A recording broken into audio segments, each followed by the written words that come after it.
It's unlikely that we'll ever get a proper old man Bond movie, so an aging Sean Connery's role in The Rock is probably the closest thing to it.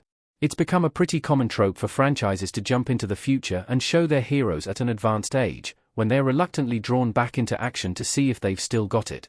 In superhero comics, The Dark Knight Returns has explored an older Batman and Old Man Logan has explored an older Wolverine. We even got Old Man Leatherface in Netflix's Texas Chainsaw reboot. But some franchises have missed the perfect opportunity to show an older version of their hero back in action. A fourth Mad Max movie in 2015 would have been the ideal time for an Old Man Max movie starring Mel Gibson, but George Miller opted to cast Tom Hardy as a younger Maximum.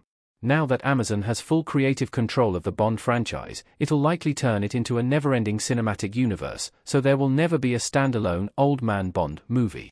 It feels like Sean Connery is playing an older James Bond in The Rock.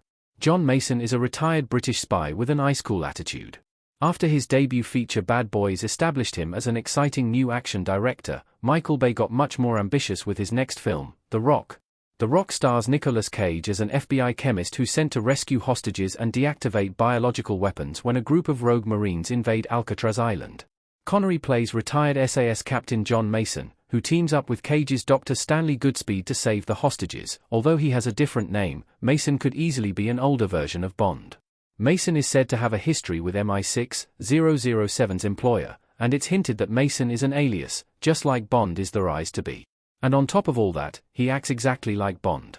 He maintains grace under fire, he always has a quippy one-liner up his sleeve, and he's as cool as ice.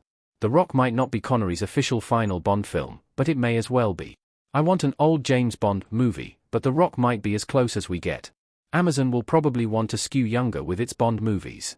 Arthur Stieglitz, Pierce Brosnan, with a confused expression in Black Bag. Image via Focus Features. I would love to see an old man Bond movie. Obviously, it's too late for Connery or Roger Moore to make an official one, and the death of Daniel Craig's Bond means he never got to grow old at all, but Pierce Brosnan or Timothy Dalton would be prime candidates. Sadly, with Amazon taking over the franchise, they'll likely want to go the opposite direction and skew younger, so it probably won't happen. The Rock might be the closest we ever get to a movie about an older Bond.